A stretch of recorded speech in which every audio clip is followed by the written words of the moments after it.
When you factor in convenience, good schools, low crime, and low taxes, Munster might just be the dream suburb for anyone in Illinois who's tired of paying the stupidly high taxes back in the land of Lincoln. But is it really? Is it really that much cheaper? In the future, will Munster residents be paying similar amounts in taxes as their neighbors to the west? A billion-dollar train project could change things forever. You're up over $100,000 per new rider. At that point, you just buy everybody a Tesla, buy everybody their own coach bus, right? We'll talk about all of that and more in this video.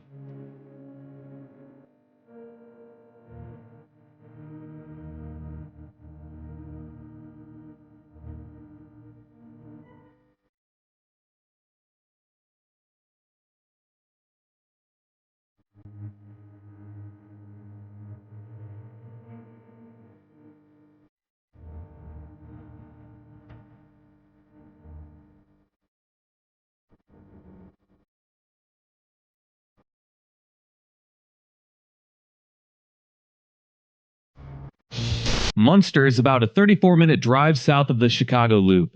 Soon you'll be able to take the train whenever NICTD gets their crap together, that is. It's tucked right on the Illinois state line just south of Hammond and east of Lansing. North of Munster is the depressed city of Hammond, and keep going east and there's East Chicago and Gary. Head west or northwest? Well, you'll hit the Illinois belt of corruption and decline. You know, Chicago Heights, Sauk Village, Ford Heights, Harvey, Calumet City, Dalton, Riverdale, Dixmoor. The list goes on. And right in the middle of all of that chaos is Munster, sitting clean, organized, and somehow thriving. Munster is kind of like a desert oasis in that matter. Most of the homes are on the more expensive side, but for good reason, especially if you're raising a family. Plus, if you're coming from one of the Illinois communities, you're paying much less in Munster in property taxes, which is the biggest draw. Winning. For example, here's a home listed on Zillow in the neighboring city of Lansing, Illinois. 5 bedrooms, 2 bathrooms, 1,900 square feet, all for $210,000. Not bad at all. Until you see the property taxes. Now here's a house in Munster that's listed for $140,000 more, and it's around the same size as the previous house that we just looked at. Even though the home in Munster is higher in value, the annual property taxes for this house are about half of those for the house that we just looked at in Lansing. So the upfront cost for the house in Munster is more, but you're actually going to be paying less on the house in Munster over the course of a 30-year mortgage, assuming that one would live in both houses for 30 years. And not only that, but you would be living in a better overall community by choosing the house in Munster, especially if you have kids. What do you mean by that? That's not a shot at Lansing, Illinois. Lansing is probably one of the best places that you can live in southern Cook County. If anything, it's a shot at the state of Illinois, especially Cook County, for the extremely high taxes. It's why Lake County, Indiana is growing in population as of recent, despite having the struggling cities of Gary, Hammond, and East Chicago. You know, more and more Illinoisans are realizing the kind of money that they can save by living in Indiana, and with Lake County being right next to Chicago, most of them can still keep their jobs in Illinois, although the commute is less than ideal. Speaking of commutes, the new train corridor is supposed to help with that. Officially called the West Lake Corridor Project, or the Monon Extension, it should be opening soon. The day of me uploading this video is November 7th, 2025, and by now it was supposed to be up and running already, but they keep fumbling around with the funds and making mistakes here and there. You know, if progress moved any slower, it would have an Illinois license plate. What's that supposed to mean? In November of 2024, the Chicago Tribune reported that 90% of the work was done and that it should be up and running by fall of 2025.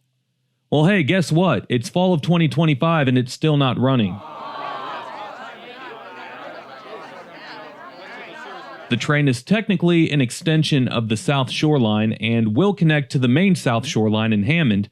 Altogether, the West Lake Corridor will have 4 stations, one in Hammond, one in South Hammond, one in Munster, and one near Munster's border with Dyer. The new commuter train probably looks good at first, right? Hard to complain about it, right? I mean, it just makes everything more convenient, it gives you another option, you don't have to drive all the way into downtown Chicago, it all looks good, right?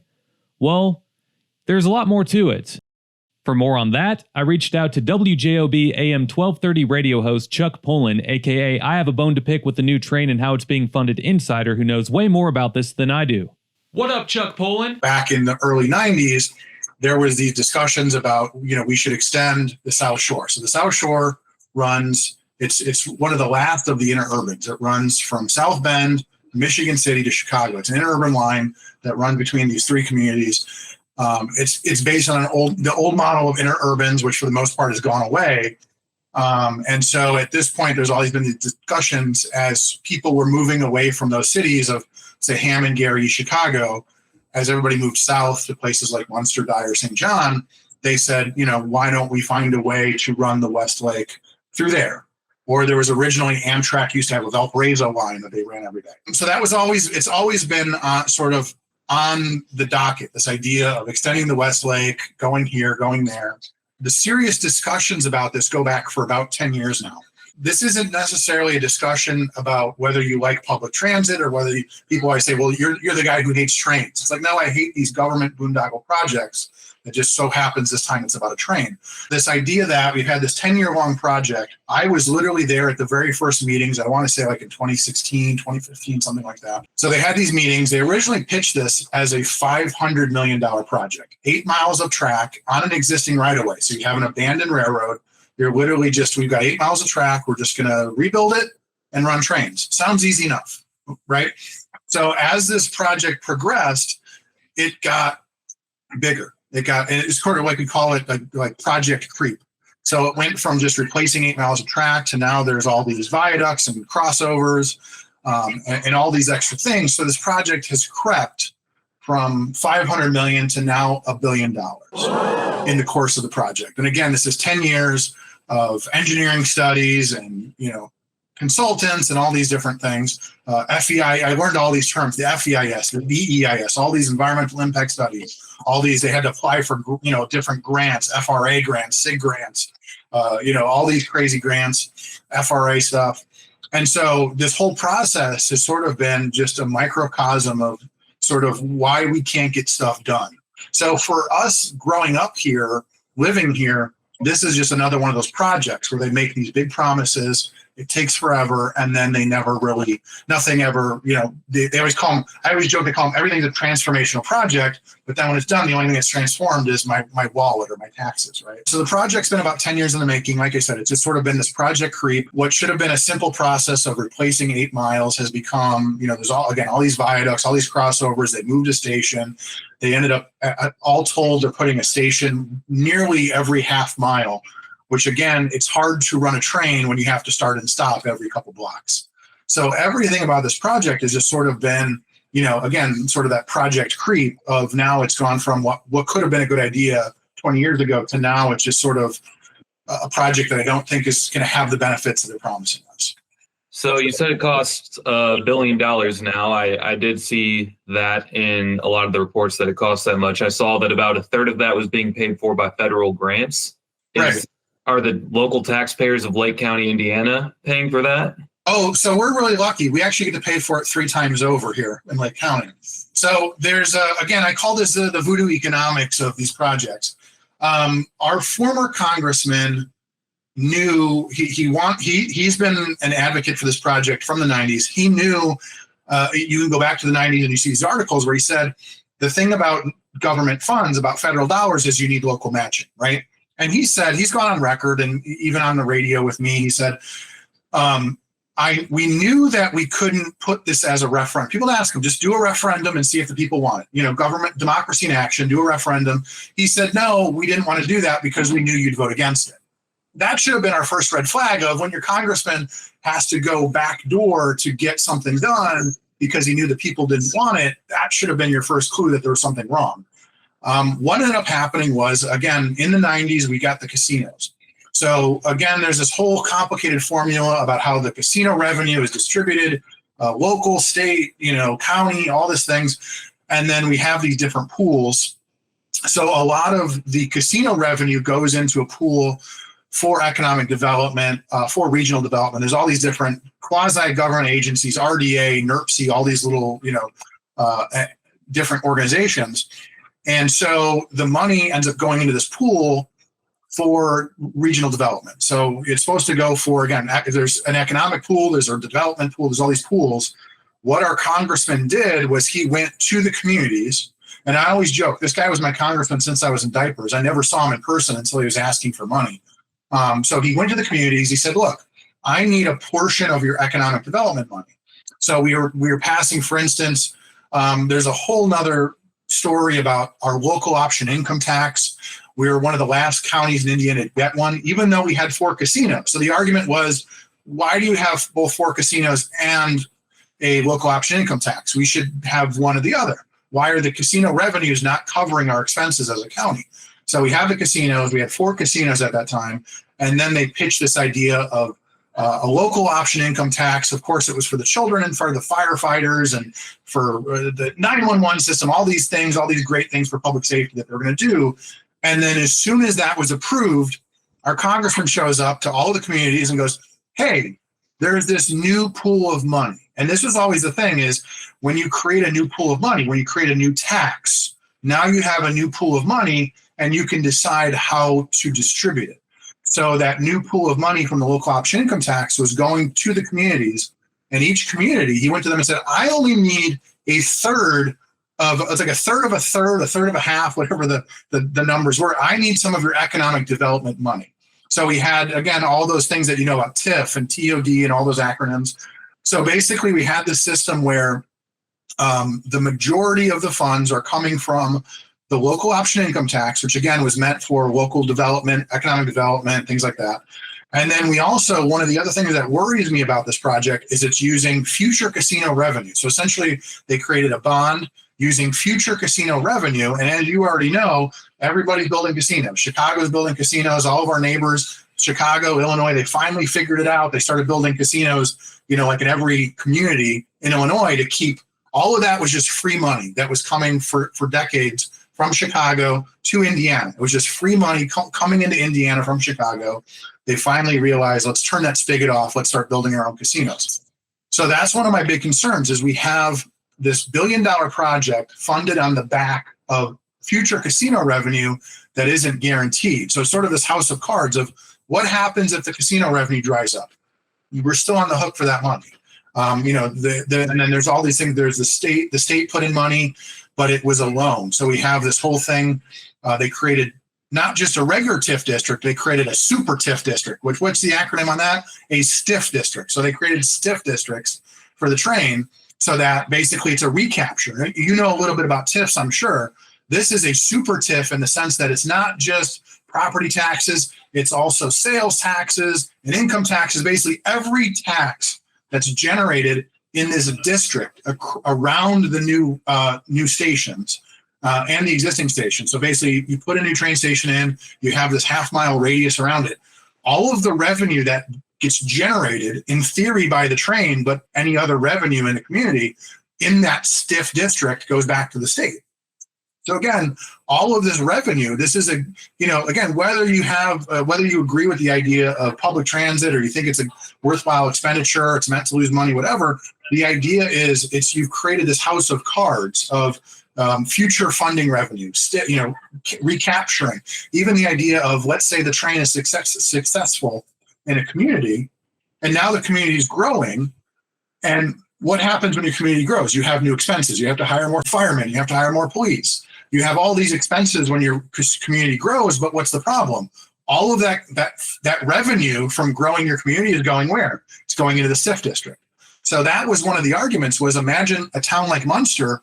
Let's say that, and one of the things that I always joke about as living in Munster was we always wanted to be Indiana's Naperville. So that was always their model, was to be like Naperville, Illinois, which is one of the high-end communities of Chicagoland.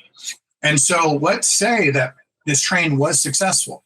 You have this downtown business district. You have mixed-use housing. You have all this economic development, all these people moving in, but there's no new money to hire public safety. There's no, let's say thousands of people move in. There's no money to build another school or to, so there's all of this concern about this house of cards on top of this train. All right, so far to summarize, the first point that Chuck made, a portion of the billion-dollar train project was funded by future casino revenue, but the problem with that is that the future casino revenue for Lake County, Indiana is projected to trend downwards due to increased competition in the state to the west. In 2019, Illinois passed a new gambling expansion law that really opened things up for the gambling economy in Illinois. Before that, Indiana had a huge advantage in the Chicagoland area. And that's when this idea came for funding the train project, was before that law in Illinois was passed. But now since that law is passed, it doesn't really make sense to fund the train project with a future bond. To Chuck's second point, the TIF districts that surround the train station will collect all of the tax revenue from the growth that the train stations might provide. And rather than the tax revenue going to Munster or Hammond, it instead all goes towards economic development, or funding the billion-dollar train project, rather than it going to firefighters, schools, or police, or improving the community's infrastructure. There was a thing that happened as part of that economic development money, that local option income tax money. They created what was called an interlocal agreement. And so Munster was one of the first ones that said, yeah, we're all in on this. So all of these communities, all but 2, signed on to the interlocal agreement, all of 2 of the 19 communities in Lake County. And so when it was time for me to move out of Munster, I told my wife, I said, you got to pick between 2 communities, Griffith and St. John, because they were smart enough not to sign on to this interlocal. So we moved to St. John. But so that becomes the question is, one of the interesting things about the funding mechanism about the existing train. So the existing South Shore line goes through 4 counties in Indiana. So those 4 counties are each responsible for a quarter of the cost. So the train, like most public transit's losing money, so each community has to kick in. So besides this $1 billion for this project, the greater South Shore has spent another over $1 billion. They did a double tracking project. They're doing modernization upgrades. They do PTC, which is mandated by the government. There's another $1 billion that's being funded through different dollars, state, local, whatever. But so ultimately, because the train goes through 4 counties, they are all a quarter responsible. But here's the thing. The new train is where? It's all in Lake County, Indiana. So guess who's responsible when something happens where you have that shortage? Again, you can't tell the bondholders, never mind, we don't have that $10 million this year, or 11 or 15 or whatever the number was.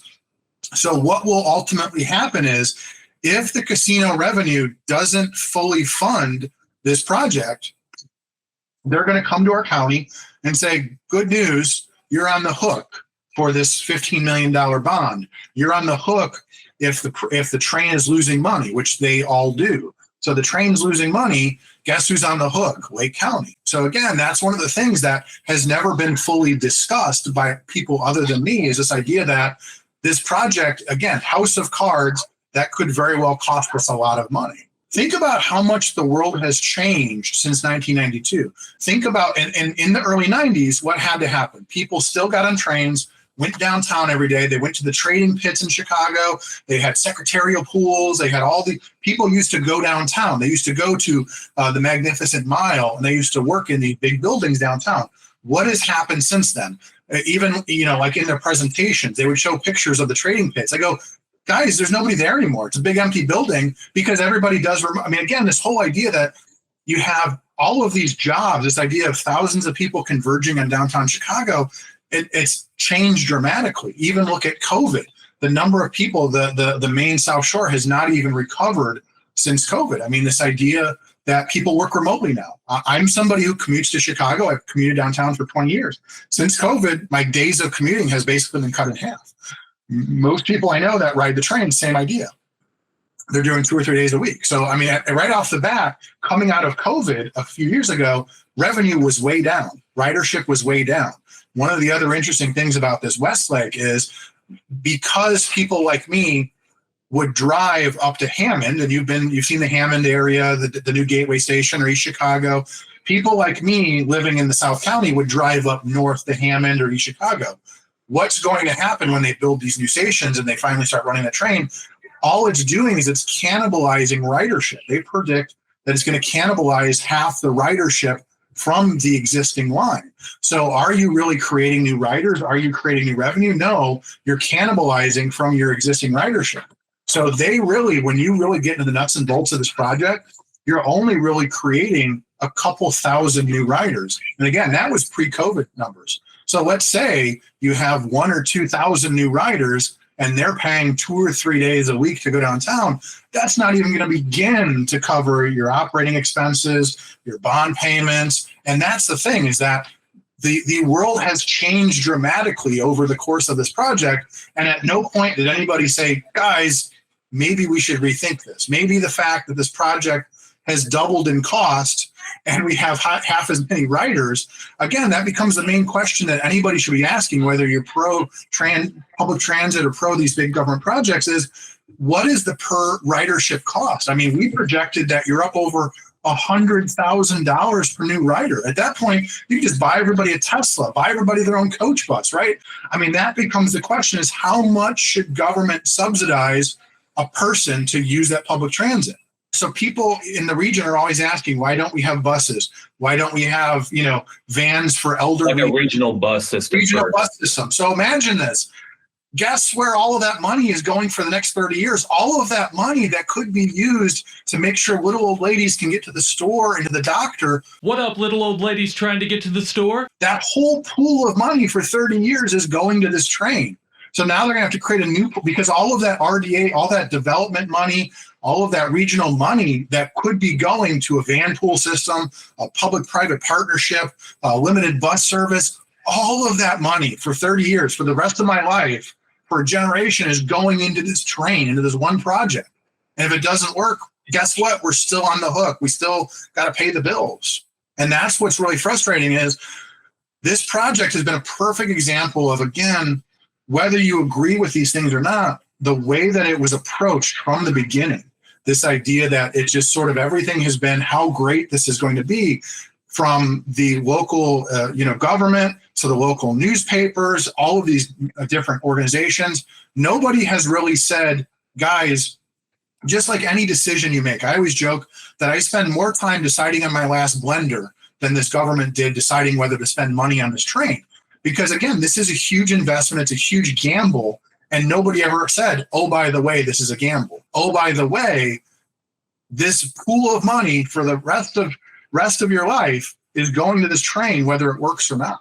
Anybody that's been an outspoken advocate like myself, I've been attacked in the media, the politicians, everybody attacked me, called us keyboard snipers and naysayers, the term NIMBYs. I mean, here's the crazy thing. They didn't even do a great job of communicating who would lose their homes. Over 150 families lost homes in this project in Hammond, in Hammond and in Munster. And I would meet with these people. I would go to this neighborhood that's now the new Gateway Station. And you'd go to this neighborhood. We walked around just on a Saturday, and you would see people putting on, rebuilding their deck, or putting up a new fence, or putting up, the guy was putting on a new roof. It's like, I would go up to these people and go, what are you doing? They're going to take your house. And people would tell me, no, that's not going to happen. Or no, I didn't hear about that. Like, no, nobody told you that they're coming to take your house. And guess what? All those people are gone now. And unfortunately, they were lower income. They were Hispanic people. And so there's always this concern about, are we properly communicating to these people? Guess what? You're probably going to lose your home in a couple of years. There was a neighborhood in Munster that they wanted to originally put the train station near sort of the main thoroughfare, which is Ridge Road. This group got together and they fought back. They pushed back and actually got the train station moved to the other side of Ridge Road and saved their neighborhood, because they got together and fought. But again, they were more affluent. They came from Munster. They had money. They had connections. They were able to push back the way that the people in Hammond couldn't, and they saved their neighborhood. I went to a meeting in Dyer, and it was supposed to be an informational meeting. And there was this couple, older couple, walked into the room, and there's a red X on their house. And I was there when it happened. Said, is this how you find out that you're losing your home? Their entire block, which is now the end of the line for the train, it's basically like a storage yard. I mean, imagine walking into a meeting and seeing an X on your house and nobody told you anything about it. One of the other interesting things about this project is it was scheduled to open right around now, late 2025. And there's been so many changes and so many things have cropped up. So one of the latest was they had again, air quotes, stray voltage issue, because again, our communities have so many rail lines and so many utilities. because we have the refinery, we have all these pipelines. And so what they found was the rail line, again, you're literally just replacing 8 miles of existing railroad, right? Not rocket science. You already have the right of way. Just tear up the track, put new track in, done. Easy peasy, right? Shouldn't be that hard.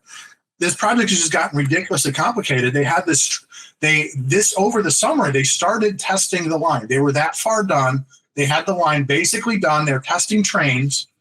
And then they discovered the stray voltage issue. And so what they had to do is they are currently replacing all of the ties of all 8 miles of this track. They discovered that the contractor used the wrong tie plates. And again, I learned a little bit about railroads. They used the wrong tie plates and the wrong straps and all these things. And so it meant that the train tracks weren't grounded properly. So imagine a project that's done and they say, hang on a second, we need to replace like 25,000 railroad ties. So if you were to go back to Hammond right now, like downtown Hammond where you visited last year, there's a mountain of tens of thousands. Again, it's comical. There's just thousands of railroad ties that they had to replace. They're having issues with transformers. They're having all these issues. And it's sort of like, how did it take you 10 years to engineer this project? All these consultants, all these engineers, all these, again, the FEIS, all these DEIS, all these studies, all this stuff, 10 years of planning, and then you put the wrong ties down. You use the wrong transformers. They're not even using new railroad cars. They're basically, we're getting used railroad cars from Metra in Chicago. Again, like a running joke, like we can't even afford new cars for $1 billion. We got to get used ones from Metra. I do want to thank Chuck for being on and taking time out of his day to talk to me about what's going on with the West Lake Corridor. As he knows a lot more about it than I do, and he knows quite a bit about the region. So once again, thanks to Chuck for coming on for this video. If you want to live close to the station, it looks like there's plenty of property available in this neighborhood. Just saying. Not everybody at once now. Or maybe you're like Chuck and you wouldn't want to live right next to the station. I personally don't know if I would ever want to take the train. I might take it a couple of times a year, but if I have a bad experience one of the times that I take the train, like so many people in Chicago have had, I probably would stay away from taking the train for a long time afterwards. How about you? Would you take the train from Munster to downtown Chicago, or would you prefer to drive your own car? Let me know in the comments. These days, almost all of the land in Munster is used up, and it's not like the city can expand outwards anymore, because on the west side it's capped off by the state line, and in other directions it's surrounded by cities like Hammond, Highland, Dyer, and Cherville. That being said, Munster will probably always stay as a community of around 30,000 people, give or take. One last thing to mention here would be that back in September 2008, Munster suffered through a severe flood, one that many locals still remember to this day. It wasn't just Munster, it was also Hammond, Dyer, Highland, Gary, Lake Station, Hobart, and a few others. It occurred after rain fell in the area ranging from 2 to 11 inches throughout a 3-day period. The rainfall was mostly remnants of Hurricane Ike. Storms included 90-mile-per-hour winds, a tornado, and all of that ended up breaking a levee along the Little Calumet River near Calumet Avenue and River Drive. It caused 15% of Munster to be flooded, costing over an estimated $1 billion in damage throughout the region. Many residents in the flood zone lost everything inside their homes, and it was devastating for the community. Let's just hope that never has to happen again. Well, people, we talked about the biggest topic in town, which is the whole commuter train debacle. Otherwise, Munster is a pretty quiet community with not much else going on. Usually that results in a high livability score. I say it's time to go see if it does just that.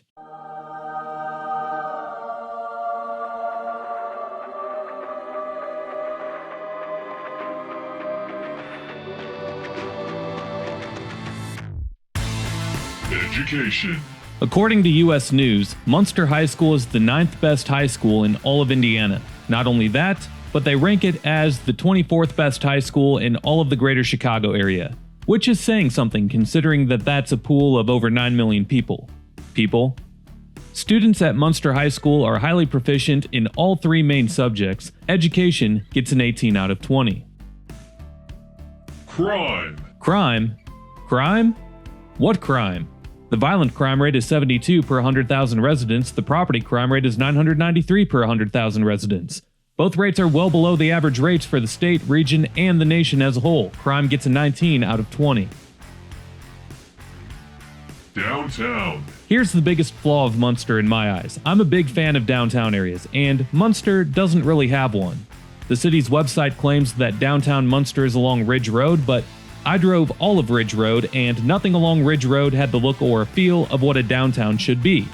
If that's your downtown, it sucks. But that's okay, it's not the worst thing. Munster has many other great things about it, but a thriving downtown is not one of them. Downtown gets a 1 out of 20. Economy. Although I've hinted at it, we didn't really get into this earlier, so I'll get into it now. Munster is an overall wealthy community. The median household income is above $105,000, which is well above the number for that of Lake County. A lot of people in Munster take the long commute to Chicago for work, and according to censusreporter.org, the commute time is just under a half hour, which is crazy. But hey, it works for them. However, what is unusual for a community with such a high median household income is an above-average poverty rate, and Munster does have that, sporting a 13.8% poverty rate, which is a little bit over 1 percentage point of the state and national rates. Home values here are slightly above the state average, while only 25.6% of adults 25 and older hold a bachelor's degree or higher. That's a number that I thought would maybe be 10 percentage points higher, but it's not. Regardless, Munster economically is above average. It gets a 13 out of 20. Environment. Munster has always been a bedroom community. To the north and northeast, you have polluting factories and toxic Superfund sites, but Munster is away from all of that. There's also some legacy pollutants from factories and places to the west and southwest, but once again, Munster has enough distance from all that. Environment gets a 16 out of 20.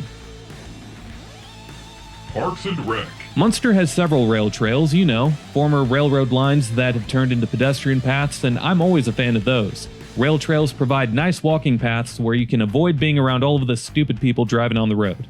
Centennial Park appears to be the best park in the city, and there's other parks scattered here and there throughout the city. Also, depending on where you are in Munster, you might be close to some nice parks that are just outside of the city, so that's all good and dandy. Parks and Rec gets a 14 out of 20. Scenery. It's Munster, Indiana. It's the region. It's Indiana.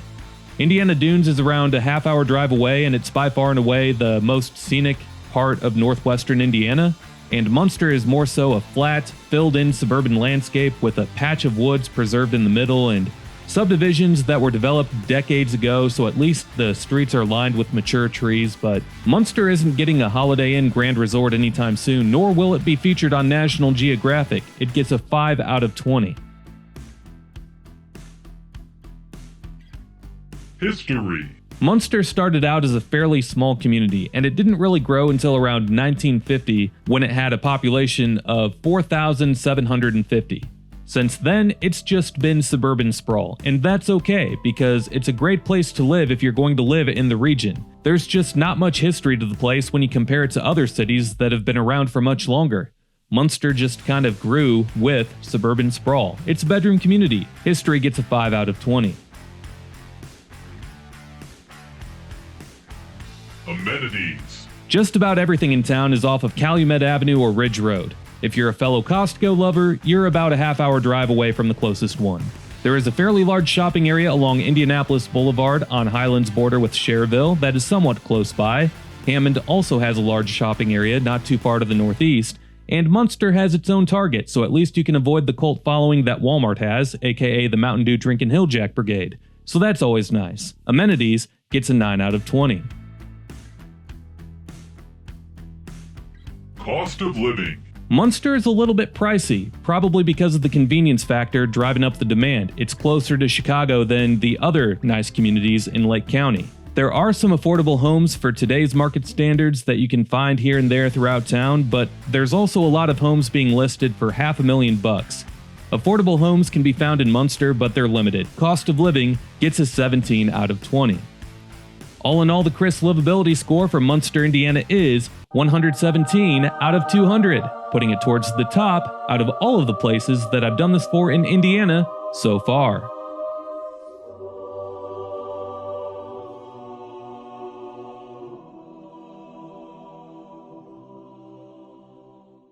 A lot of people have a problem with my livability score, including history as a topic, which is one of the things that brought Munster way down on the Chris Livability Score. Well, at least I didn't give it as bad of a score as Area Vibes. Area Vibes gave Munster a 77, and for a city like Munster on Area Vibes scale, it should be in the 80s. Well, anyway, I understand the argument of why history should not be included on the livability score, but there's a lot of people that take pride in being from a place that has rich history, which often goes along with having a rich culture. That's where the suburb-hating crowd comes in, you know? Now, I'm not a part of the suburb-hating crowd because suburbs have proven to be the best places to live in America. I personally like them, but there's a lot of people who don't. Downtown was the other thing that brought Munster's score way down, and suburban downtowns have become more and more trendy, more and more popular over the years. Sorry, but Munster doesn't really have much to show for one. For a lot of people, that might be a deal breaker, and they might be more impressed with a city like Hobart instead. Speaking of Hobart, you can watch a video that I made on that city here. Peace.